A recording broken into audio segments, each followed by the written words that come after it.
now, but right now I will just let you know that Mr. Ansar has joined us for a short period of time from Singapore. So if, because he's here for a short period of time, so if we could give a little bit of time to him first, and then I'll come back to you.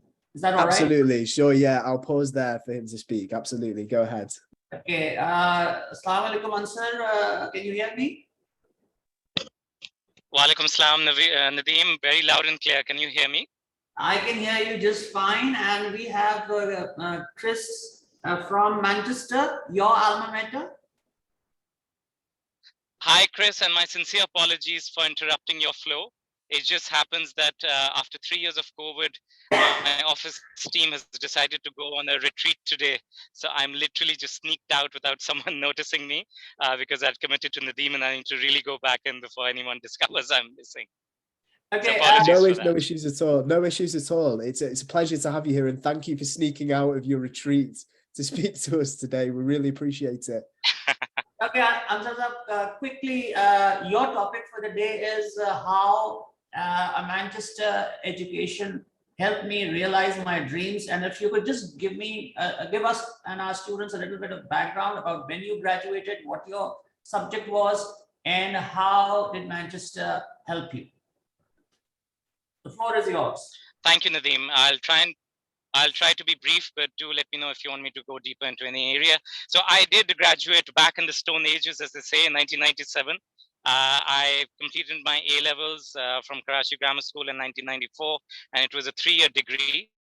Maybe it'll be interesting for your audience to know that I did get admission also in LSE, London School of Economics. But as Chris would back me up, I think it's really a very personal decision at the end of the day. It's the university, it's the city, it's the campus, but also the particular subject that you choose. And in my case, I went into the economics faculty. I wanted to specialize in accounting and finance. And for that, University of Manchester actually had a 5-star rating compared to LSE. So I chose Manchester over LSE, no regrets. I love the campus life or the hybrid that University of Manchester offers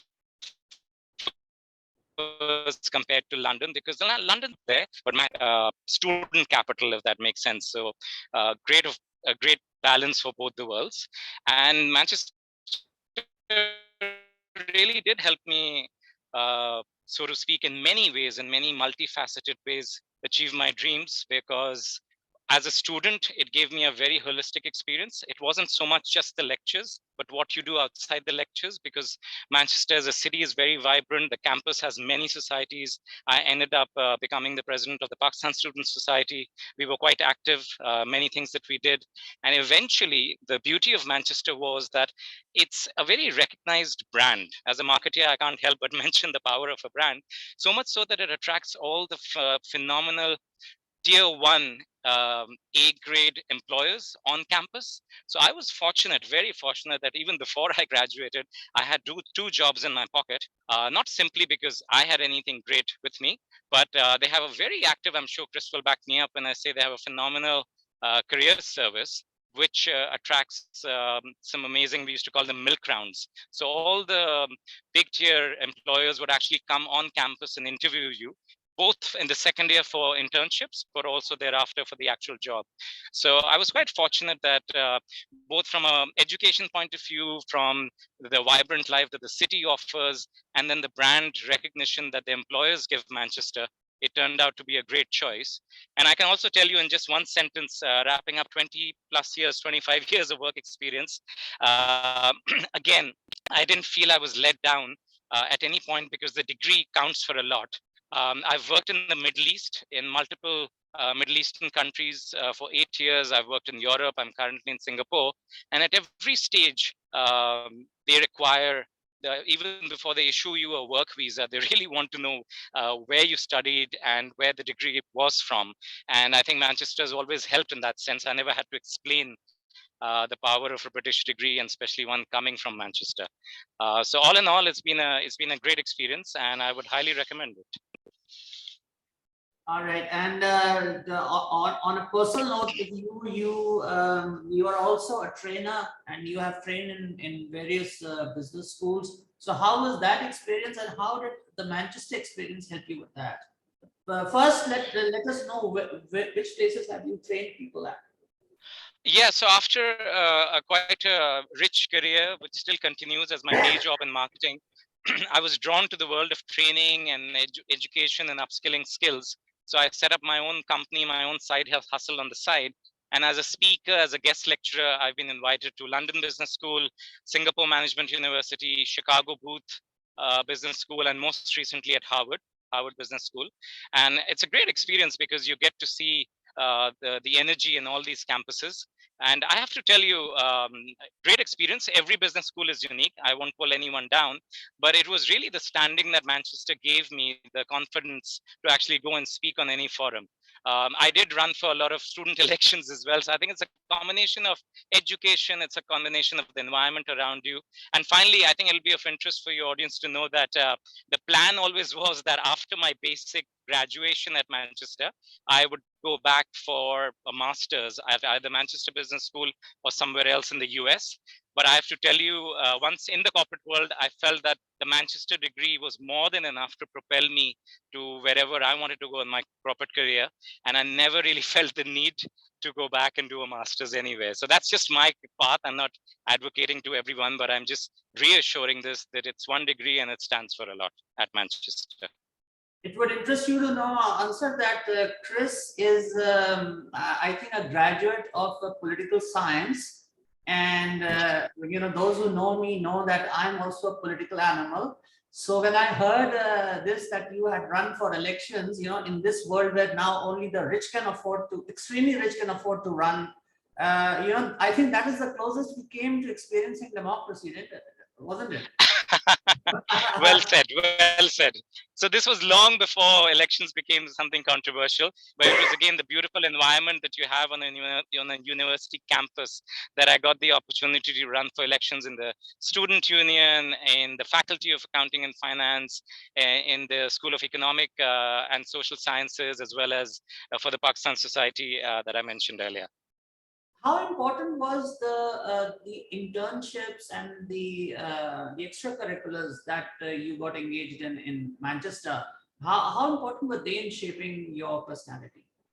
Extremely important, Nadeem, extremely important. I have to tell you, I felt that although I came from a very good and sound background, a great school, very grateful for that, but I just felt that Manchester gave me the right mix, the right environment to really unleash the potential in me. You've got to be comfortable. You have to be in a place that is safe to fail, the way you feel you're not being judged.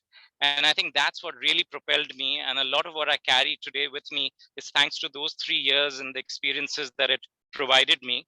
And I have to tell you that it's beyond the lectures. The lectures are quite comparable. Manchester has a fantastic faculty, a great course structure, but it's everything else that comes beyond it that truly shapes you. And if you go to a really tiny place or also a equally phenomenally big place, Manchester is just the right balance. And at least in my case, it really worked for me. All right. Does any of our students, we will also like to welcome Mr. Umair Jamal, who is my counselor with me in the counseling department. So if there's any question from any student for Mr. Ansar, you can ask now because I understand he's in a hurry. Apologies, very happy to take any questions now, but yes, I would have loved to stay on and listen to Chris. Unfortunately, I'll be discovered soon that I'm missing in action. But happy to take on any questions, any doubts, any. Aliza, do you have any questions?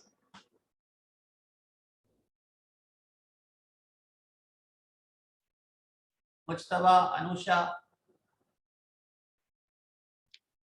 Okay, I think your explanation has been wonderful. So everyone understands everything. So Anusa, we are not going to hold you any longer. Thank you very much for taking out the time on this occasion. And thank you. Maybe if you allow me, I'll just make some very quick closing remarks that may be of interest to your audience. That the other very interesting, unique thing about Manchester is that if you have concerns, or I'm sure once you land, you will, of halal food, of having access to mosques or a community that you can relate to, it's there at a stone's throw from the university. So it's not there in your face, but if you seek that kind of constellation when you're away from home, to have an environment that's similar, restaurants, food, halal food, groceries, it's all available. So you really have the perfect balance of being abroad, but also when you're homesick, which you will be, at an arm's length, you have at access all these things that are familiar. So you feel very much at home in that place. Thank you very much indeed, and enjoy your evening. My pleasure. Thank you so much. Good luck to everyone. And thanks again, Chris. Thank you, Nitin. Thanks, that's Bye-bye. great. It's great to hear from you. Thank you. Bye-bye. Bye-bye. Well, that was fantastic and very, very valuable, I think. Yeah, because it's coming right from the horse's mouth, the person who's actually experienced and has become a success story. Yes, Chris, Absolutely. please continue, Chris, now with your presentation. Sure, absolutely. No, absolutely. Well, thank you for bringing Ansar in, because I think he mentioned a lot of the things that I'm going to speak about when I go through the presentation. And of course, anybody who is listening virtually, feel free to put any questions in the chat and I can deal with them at the end.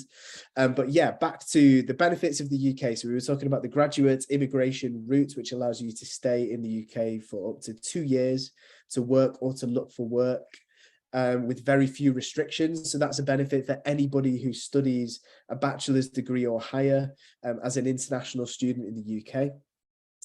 We have very high completion rates in the UK, so it's unusual for a student to begin a degree and fail to complete it. That's because of the very large amount of academic and social support that you get at UK universities. So you'll be assigned a personal tutor who will support you with your workload, can provide you with extra reading if you like, can signpost you to support in terms of mental health. We also have peer study support sessions, peer assisted study sessions and peer mentoring sessions where you can be paired up with another student. So there's lots of support available, which means that it's very unlikely that you would fail to complete your degree in the UK. And finally, a couple of things that Ansar mentioned fall into this point. The UK has a really diverse, interesting culture. We have people from all over the world with us, especially in the big cities like London and Manchester. And we have a big Pakistani population here in Manchester. We also have residents and students from the Middle East and from East Asia and from the North and South America. So it's a really, really diverse population. And that means that we have a really interesting culture in terms of food. You can eat food from all over the world. In London and in Manchester particularly, we have a really strong underground arts culture and musical culture. Of course, there's the football. Everybody knows about the English Football League and the two big Manchester teams that play a big part in those. Also some really important areas of natural beauty within the UK located close to Manchester, the Lake District and the Peak District, some in the up in the Highlands of Scotland and in Northern Ireland as well. So there's lots and lots to experience outside of the education. So where is Manchester located? It is located in the northwest of England and more or less in the centre of the UK, which means it's incredibly well placed in terms of travel to the rest of the UK, to Europe, and indeed to the rest of the world. So we're linked to London by a fast train line that takes just 2 hours. You can get the train up to Scotland in about 3 hours. You can fly over to Ireland in about 30 minutes. So Manchester is kind of like a hub in the middle of the UK, makes it very easy to discover the rest of the UK. We also have our own international airport. So if you choose to come to study in Manchester, you can fly from Pakistan usually with one change, although there is a direct flight right now from Islamabad, I believe. But you can fly with just one change, usually in Dubai or possibly in Qatar as well, and end your international journey in Manchester. So there's no need to fly to London and then navigate the public transport network, etc. You can land in Manchester and be 30 minutes in a taxi away from the university campus. And as I've mentioned a few times, Manchester is one of the largest cities in the UK, along with London and Birmingham as well. So a little bit about Manchester's academic entry requirements, and I'll talk about why these are so high in a minute, but Manchester is a world top 30 university, and as such, we have really high entry requirements. It is quite difficult to get into Manchester. So most of our courses fall into the range of requiring in A levels 3 A stars. That's for computer science, particularly, really harsh entry requirements there, down to AAB for courses like sociology, for example, in the social sciences. Every course has its own specific entry requirements. We have over 400 bachelor's courses at Manchester. And so the best way to find the specific requirements for your course is to go to manchester.ac.uk/study. There you can search all of our courses by keyword. Each course has its own individual web page where you can find the entry requirements, the tuition fees, the application deadlines, all of that important stuff. And there you will find the exact grade requirements for your course, okay? So the example I've given here is for economics, because economics has some specific requirements in terms of the background. So it requires 3 A's, and one of those A's must be in mathematics, okay? So that's one example of where a course requires a specific background. Certain other courses may require particular grades in particular subjects, but again, that will be listed on the course webpage, which you can find through manchester.ac.uk.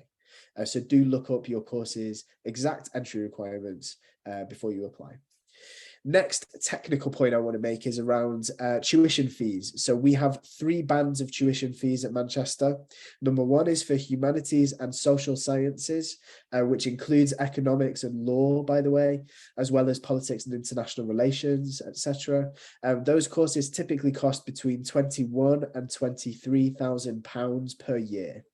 So for a 3-year bachelor's course, that's whatever the course fee is times 3, of course, right? Courses in our Alliance Manchester Business School usually cost around £26,000 per year. And courses in science and engineering, where you require access to extra facilities like laboratories, etc., can cost up to £27,500 per year. So that is obviously a lot of money that we're talking about here. It is quite expensive to study in the UK. And the next logical question is about scholarships, right? So you will find that the UK is, in general, a little bit less generous with scholarships than other places in the world, like the United States, for example. So if you're looking at the United States, you may see figures like 50% scholarship or 100% scholarship. In the UK, we don't tend to do things like that. We offer smaller, part-funded, merit-based fee reductions for the best students. So our big scholarship option for South Asian students is the Global Futures Scholarship. There are 15 of those scholarships available. They're open to students across South Asia, but we do hold back some spaces for students from Pakistan. Those are awarded based on academic merit. And what I mean is that when we receive all of the applications, we rank everybody in terms of their grade achievement, right? And between that and allocating fairly between the South Asian nations, we will award to the top ranked candidates, the top 15 candidates, a fee discount of £5,000 in the first year, followed by £5,000 in the second year, as long as you achieve good grades in year 1. So this year, what good grades meant was a minimum of 65% achievement in your first year, okay? So it is possible to get a couple of fee discounts. They're part funded and they're relatively small, but it can take a fee of around £26,000 down to about £21,000 roughly. Those awards are granted very late in the day though. So we have to wait until after A-level results day to confirm who has been successful in receiving those scholarships. So I normally say to students, don't completely bank on those scholarships, because you won't know if you've been successful until maybe July, August time, okay? So you'll have to complete the whole application before you find out if you've been awarded those scholarships. But they are there and they are available. And I would say to anybody who is considering the UK versus the USA, do look at the final amount that you'll be looking at paying rather than the percentage of the scholarship, because so bearing in mind again that the University of Manchester is a world top 30 university, looking at the same caliber of university in the USA, your tuition fees may be, for example, $70,000 or $100,000 per year. So even with a very generous scholarship of 50%, let's say, your final tuition fee would still be between $35,000 and $50,000 per year. And compared to a tuition fee of £26,000, £27,000, it works out roughly similar. It may even work out cheaper to come to the UK because of the shorter duration. So do weigh up the final costs of your options before you make your final decision. Don't be swayed by big percentage scholarships would be my advice from a UK perspective. And of course, I'm biased. Okay. So moving on to the city of Manchester. The city of Manchester is original and modern. We say that because it has always had a really important place at the centre of UK culture and history. Manchester is widely regarded as the first industrialized city in the world. It's traditionally relied on its industry, factories, manufacturing, but it has moved in more recent decades to being a post-industrial city. So you can see the Victorian history, the heritage, the red brick buildings in factories and mills around the city. But those buildings have been converted into independent shops, into living spaces, into music venues and restaurants, etc. So it's a post-industrial city with a really entrepreneurial spirit. It's also Britain's most popular student city. So between the three big universities in Manchester, there are over 100,000 students living and studying in the city of Manchester. And they come from hundreds of different countries, speaking hundreds of different languages. So it's a very diverse, very young population. And it's a really interesting and an exciting place to study. That's before you even talk about the history and the kind of importance of sport in Manchester. Manchester United and Manchester City both their stadiums located very close to the campus in Manchester. Also music, if anybody's interested in indie music from the UK from the 1970s onwards, you might be familiar with bands like Joy Division, the Stone Roses, Oasis, the 1975 more recently. All of those artists have come out of the art scene in Manchester. So it's a really dynamic place to study as well. I've included here an estimate of the cost of living in Manchester per year. So we estimate that the average undergraduate student living in Manchester per year will spend just over £11,000 all in. So that's including accommodation, bills, mobile phone bills, socializing, food, etc. Okay.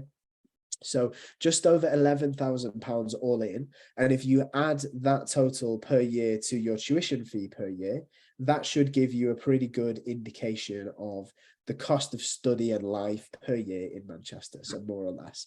And I've included there the exchange rates. That's what I was looking for. The exchange rate from a few days ago between Great British pounds and Pakistani rupees. So a few days ago, one Great British pound was worth about 254 Pakistani rupees. So hopefully that gives you an idea of the cost of study and life in Manchester.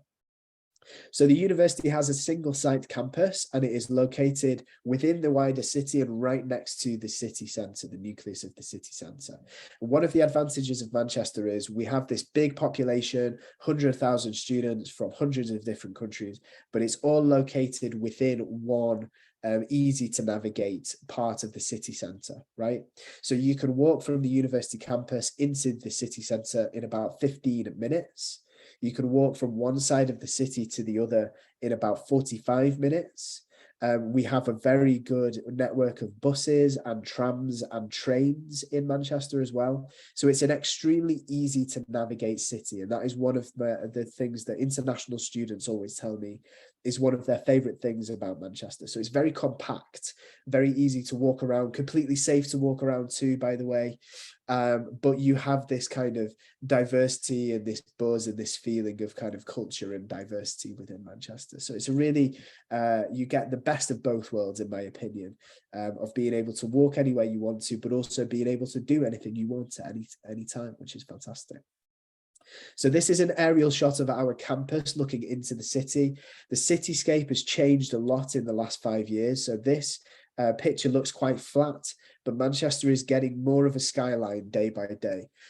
So we've received lots and lots of investment into Manchester as a city and into our campus. Over the last 10 years, we've had over £2 billion worth of investment. We've put that into new buildings like our new business school building, our new engineering campus development as well, and a new park on campus. So we're using this investment to continually improve our campus and the experience of our students. And this picture sums up the mixture of brand new architecture created with that investment and old heritage architecture. So in the middle there, you can see the Alan Gilbert Learning Commons, which is the oldest part of the university. It was built in 1824. It looks a lot like Harry Potter. That's where the graduations take place. And having graduated there myself about 5 years ago, I can tell you that it looks just as much like Harry Potter on the inside as it does on the outside. And right next to that is the Alan Gilbert Learning Commons, which was built with the first part of the large investment into the campus.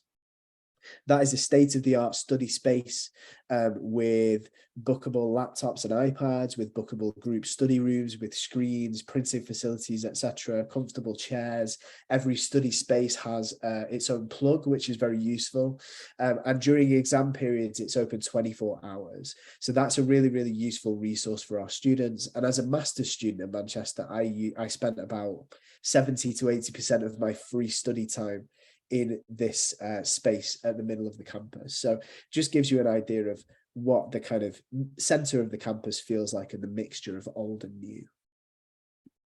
So the university has an overarching vision summed up in 3 points. Number one is to produce world-leading research, which we continue to do. Number two is to provide an outstanding learning and student experience for you guys, the students. And number three, which is unique among UK universities, is a commitment to social responsibility. So we encourage our staff and students to give back to the community in Manchester and in the UK generally through schemes to eliminate single-use plastics on campus, through schemes to alleviate homelessness in Manchester as well. So we actually have a rewards and awards program, an extracurricular program called Stellify, where students can get involved in volunteering activities. And then they can use points that they gain from doing that to get the Stellify Award, which is our most prestigious extracurricular award. So through schemes like that, we encourage our staff and students to give back socially to the community. Manchester also has a really long history of innovations and world firsts, and a few of the kind of world-changing discoveries and innovations that have happened at the University of Manchester are here on the screen right now. Number one, Ernest Rutherford did the research that went into the splitting of the atom for the first time at the University of Manchester, in my office building, actually, which is amazing. Point number three, Kilburn and Williams built the world's first stored program computer, effectively birthing modern computer science. On the social side of things, Christabel Pankhurst was a key figure in the suffragette movement, which ultimately led to women getting the vote in the UK for the first time. She studied law at the University of Manchester. And the last point there is a little bit more recent. In 2015, Andrei Guillaume and Kostya Novoselov isolated the new supermaterial graphene for the first time. So if you're not familiar with graphene, it is a new material that's 1 atom thick. It can be used for all kinds of things. It's super strong, so it can be used as a sieve to desalinate water, to take the salt out of water and make it into drinking water, to reinforce building materials, to reinforce clothing. So that has all kinds of real world implications, and that discovery happened very, very recently at the University of Manchester. So all of this means that throughout our history, we've produced 25 Nobel Prize winners, and 2 of them, that's Andrei and Kostya, are still working at the university. So if you go into the National Graphene Institute, there's a very real possibility that you could rub shoulders with and run into an actual real Nobel Prize winner, which is amazing. And I'm reliably informed that 25 Nobel Prize winners is a higher number than any other UK university apart from the University of Oxford. So that gives you an idea of the type of company that the University of Manchester keeps. The next question to ask is, what can you study at Manchester? And this slide is not an exhaustive list. This is just some examples to give you an idea of the breadth of courses that you can study. So at the top, you can see the usual suspects like business and management, computer science, chemical engineering, economics, marketing, etc. And towards the bottom of the screen, there are some more unusual options, things like fashion retail and fashion marketing, creative writing, religions and theology, sociology, classics, drama. So there is a really wide range of subjects that you can study at Manchester. The only subjects you cannot study, which I'll tell you now because it's actually easier to tell you which ones you can't study, are the new media subjects. So things like journalism, for example, we don't offer, although it is possible to go into a career in journalism having studied politics or history, for example. Practical arts courses we don't offer at Manchester. So things like graphic design, things like interior design as well, we don't offer, unfortunately. And culinary arts programs we don't offer at Manchester. But anything else that is like a traditionally academic subject, you will find some version of it at the University of Manchester. And again, you can search all of our courses at manchester.ac.uk/study. So please do that. Now, a quick little note about our rankings. These tables show you how much we've improved our world rankings since 2004. And you can see that by both of the big world rankings, the QS world ranking on the right and Shanghai Jiao Tong on the left, we are comfortably within the top 30 by QS and top 40 by Shanghai Jiao Tong in the world, and number 5 and number 6 in the UK. So Manchester is very, very high ranking, up there with the top institutions in the world, hence the very high entry requirements. So hopefully that kind of gives you an insight into Manchester's reputation. Because of that, and this is linked to what your alumnus was saying earlier, 94% of our graduates go into work or further study within 6 months of graduating. And I'm sure that if you looked at the figure who go into work or further study within 2 years, using that new graduate immigration route, that figure would rise much closer to 100. So most of our students go into work or further study within 6 months of graduating, very, very quickly. And we are consistently the #1 most targeted university by top UK employers. And this again links into what Ansel was saying earlier. So there is a report called High Flyers, where top UK employers vote on the universities that they look out for the most, that they target graduates from the most. And for the past, I think 5 years, all apart from 1 year, where we came second, Manchester has been #1 in this survey of top employers. And the type of employer who vote in this survey is here on your screen. So you can see all of the big industries represented. You've got tech with Apple and IBM. You've got AstraZeneca for pharmaceuticals, more important now than ever, of course.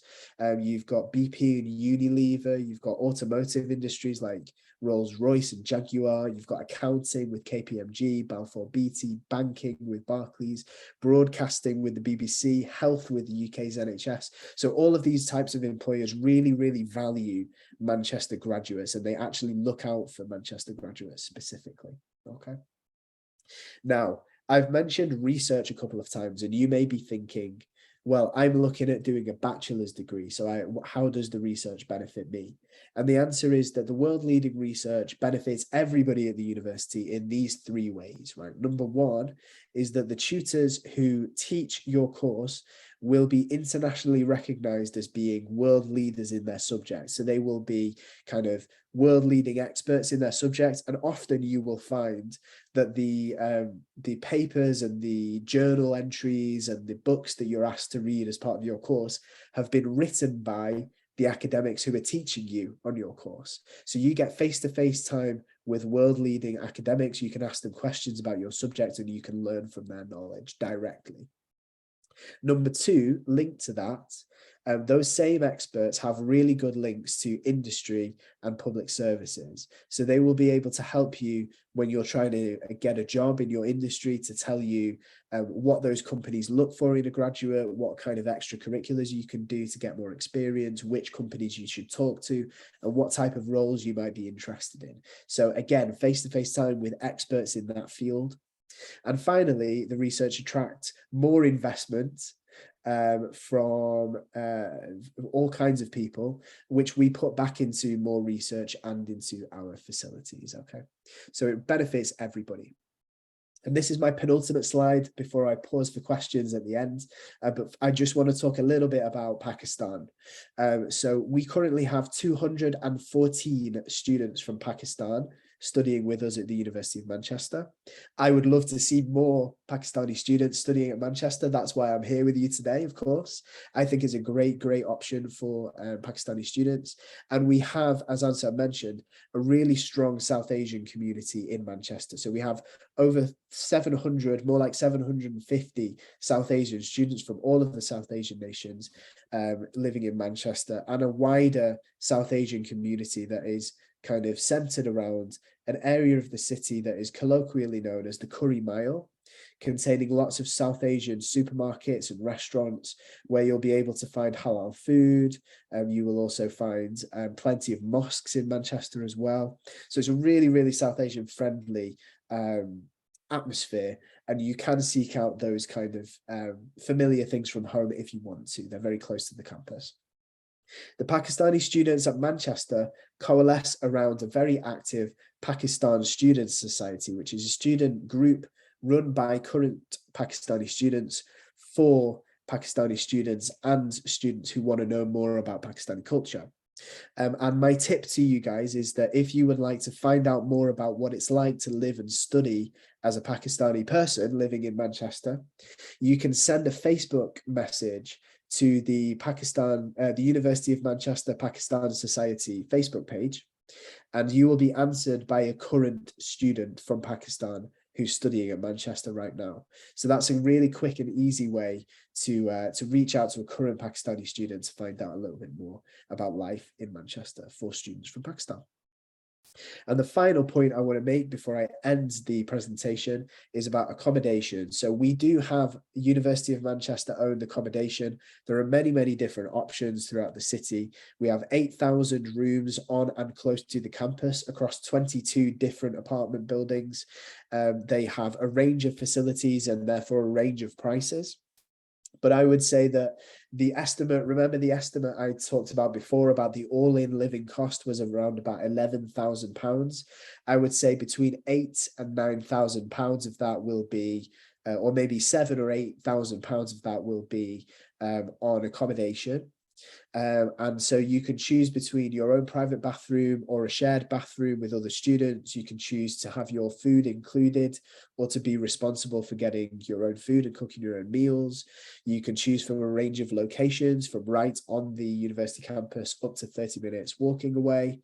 And there are options for things like moderated lifestyle areas as well. So if you would like to be grouped with other students who perhaps, for example, don't drink alcohol, you can request that and you'll be grouped in with other students who follow a similar lifestyle to you. Okay.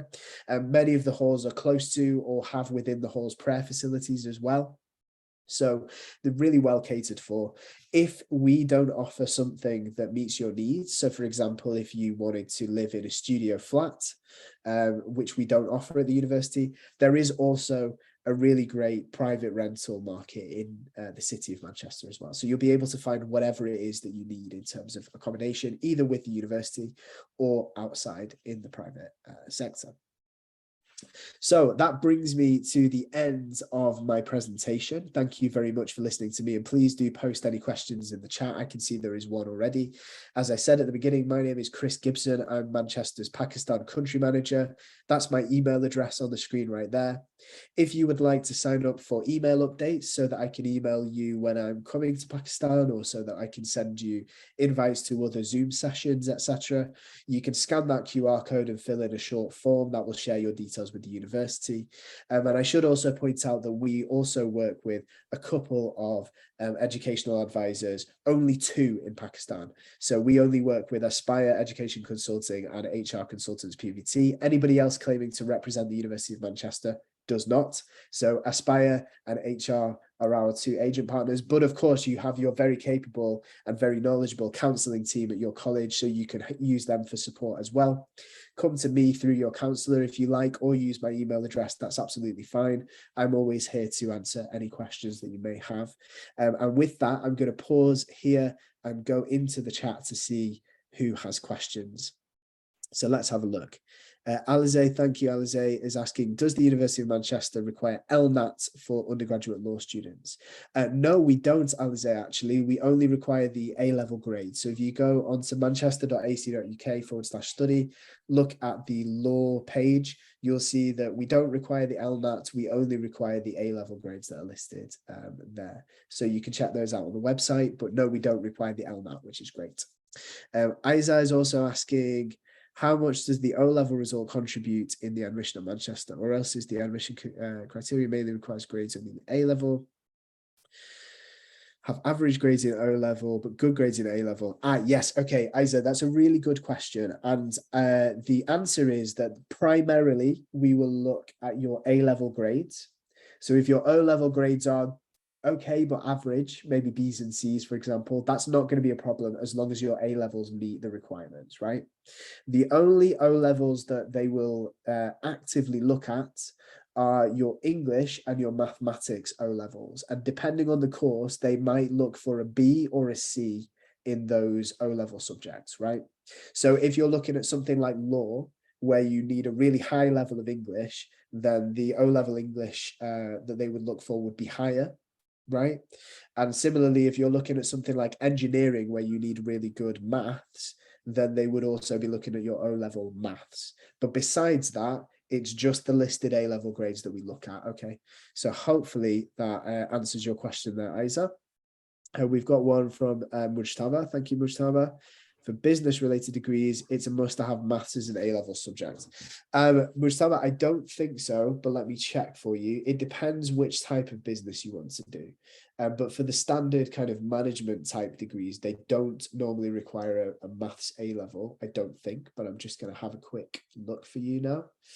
And whilst of course, my internet doesn't want to load now. But whilst that is loading, I'm going to look. Isa has another question. So Isa is asking, can you specify the extracurricular activities which a candidate must have? That is a really good question, Isa. So you will find that UK universities actually don't have specific extracurricular requirements. So extracurriculars can help you, but they must be relevant to your course. So you can mention extracurriculars in your personal statement as long as you explain how those extracurriculars have given you the skills you need to excel in your course, okay? So if, for example, you've worked part-time at a clothing retail store, that doesn't seem to be relevant, but it may have given you time management skills, and it may have given you team working skills that you can use to manage your varied workload at university and to help you when you deliver group presentations, for example, right? So there are no specific extracurriculars. We look primarily at your academic achievement, right, in the UK in general. But if you have extracurriculars to talk about them in your personal statement, and you must link them back to the course that you're applying for, okay? So hopefully that makes sense, Isa. And back to Mujtaba's question. So they have said, let's have a look. Grades A, so for management, so for business related degrees, for management, they require AAA at A level. And they do have, there's no specifics that are mandatory, but they do prefer subjects from a particular list, which I'll read to you now. They are accounting, business studies, economics, English language or literature, geography, government and politics, law, mathematics or further mathematics, politics, psychology, quantitative methods, sociology, or statistics. So those are not mandatory, but they give preference to subjects to students who have those subjects. So hopefully that makes sense, Isa.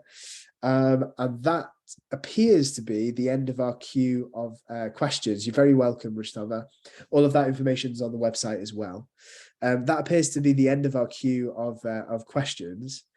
Oh, okay. So Isa's got one more. Do you prefer 4 subs over 3 in A level? Isa, it's not necessary to do 4 subjects. All of our requirements will only ask you for 3 A-level subjects. So if you have 4, that's great, and you can explain that, you know, that shows that you have extra dedication, etc. And it also gives you more flexibility in terms of which courses you can apply for. But we don't give preference to 4 subjects over 3. So they will just look for, do you have the 3 listed grades, yes or no? That's more or less the question, right? So there's no specific advantage per se, but it might give you more flexibility. Okay, hopefully that answers your question, Isa. If you have 4 subjects, that's great, but they will look for the 3 listed. So you just have to make sure that you have those 3 listed grades. Okay. Chris, I have a question. Sure. The personal statement has often been called the clincher. When you approach your personal statement and when you were writing your personal statement for Manchester, how did you approach it? And when you look at personal statements, what are the specific things that you're looking for? Yeah, great. It's a great question. So the personal statement can be the clincher in situations where you have students who are academically very similar, but one demonstrates a better personal statement than the other. So the key thing to remember is that for the UK, the personal statement should be academically focused. So we want you to spend 70 to 80% of your time talking about your previous academic achievements and how those have prepared you to be a great student on the course that you're going to study, right? So for anybody who is applying to the USA, that's very, very different. We don't want a kind of, you know, with the US, it's a story about personal growth, etc. That's not what the UK is interested in. The UK is interested in your academics first and foremost, right? So lead with your kind of performance and any extra reading that you've done, any extra curriculars that are subject specific in your area. And then spend about 20% of the time talking about anything else that's extracurricular that demonstrates things like your motivation and dedication to the subject, your study skills, time management skills, soft skills, and that kind of thing. So my main piece of advice is to say that do concentrate first and foremost on the academics, because that is what we look for in the UK. So when I was structuring my personal statement, I was applying for MA Politics, right? And so I was talking about my previous study in politics at high school and at university. I was talking about particular modules and classes that I'd particularly enjoyed or performed well in, where I'd got very high grades in class assignments, or where I'd been praised by my tutors in politics particularly, and also in related subjects like history, etc. And then I was talking about extra stuff that I did, like reading publications from across the political spectrum in the UK and the USA, reading things like from The Guardian on the far left wing over to The Spectator on the far right wing to get different points of view, subscribing to particular podcasts talking about my, interesting topics in politics, keeping on top of issues in specific areas that I was interested in, like human rights and international relations, etc. So it's that kind of thing. It's 80% talking about how you've achieved well in your previous study around that area and how you've gained the skills that you will then apply to be great as a student in that course. And then 20% about anything extra that demonstrates your motivation and that spark for your interest in that subject. Okay, does that make sense? Absolutely. And I realize that we are running out of time now, but I'll still take a couple of minutes. So when you speak about research, there is a degree now, which obviously is after the bachelor's degree, which is MRes, the Master by Research. So if you could just give the students a little bit of rundown on how that differs from Master by Coursework. And speaking of research, what is Russell Group, and how is that more dedicated to research than the other universities? Yeah, absolutely. So I'll start with the Russell Group question. The Russell Group is a group of universities that are primarily research focused, and the Russell Group is kind of banded together in order to produce world leading research like those kind of innovations that I talked about earlier in the presentation. So research really is at the heart of Manchester's identity, and we are kind of dedicated to innovation in a way that non-Russell Group universities are more kind of or less research focused. That's not to say that they don't produce research. They do. Manchester Metropolitan produces research, and other non-Russell Group universities do produce research. But for example, there was a piece of research done, ironically, on the research called the Research Excellence Framework in 2014, and it judged 83% of the research produced by the University of Manchester to be world leading or internationally significant.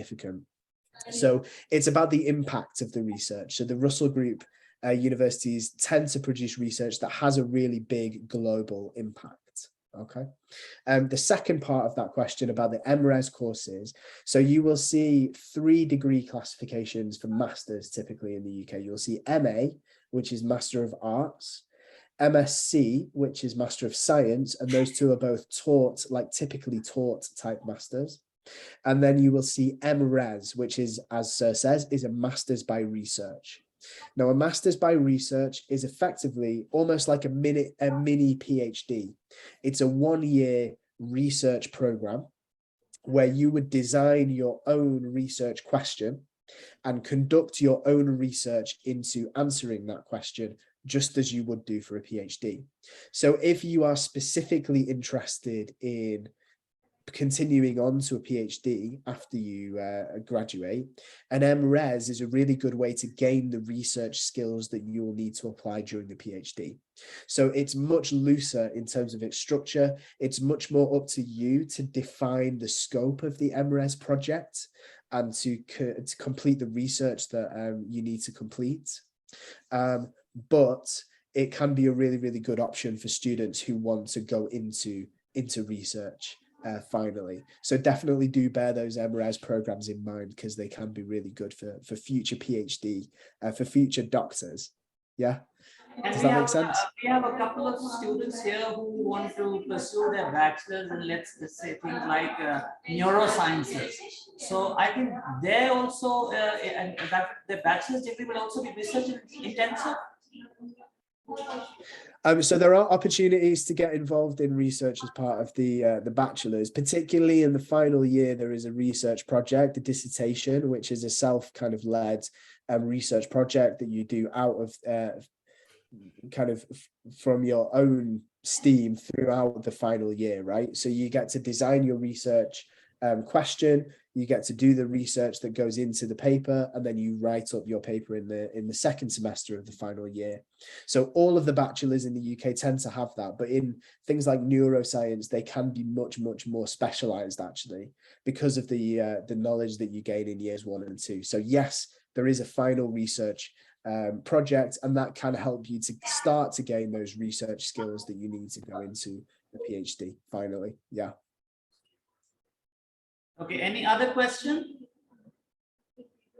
Yes. Any particular English proficiency tests that your university requires? So if you have O-level English, then you don't need to take any extra tests. There will be a requirement listed on the course webpage. If you don't meet that requirement, then you would need to take a different English language test. And the most common ones are like IELTS and TOEFL. We also accept things like Pearson Academic and Cambridge Academic English. But if you have a C or a B in O-level English language, then most likely you won't need to do a different English language test. So you can use your O-level in most cases. All right, thank you very much. I'm afraid we are now completely out of time, and if students have any questions, then they can email them to you, right? And Absolutely. right. Thank you very much, Chris. It was really nice connecting with Manchester after 5 years. The last we connected was in 2018, and there used to be a Liz Green here. Yeah, unfortunately, Liz moved on a couple of years ago to a different university, unfortunately. Yeah, so she's gone. You've got me now, though. I'm intending to hang around for a few more years, so we'll stay in touch for sure. We will stay in touch, and thank you very much for a very thorough presentation, and you've answered all the questions that we had in our mind. And thank you very much, and thank you especially for taking out the time, because you were traveling and over a period of time you took out time for this. So thank you very much indeed, and have a very nice day, and wish us a very nice evening, because it's almost evening. Wonderful. Thank you very much. Thanks for having me. And like I said, stay in touch. If anybody has any questions, feel free to email me. And yeah, absolutely. Thank you, guys. And I'll let you go to your evening. Thank you. Bye-bye. Thank you. Take care. Bye-bye. Bye.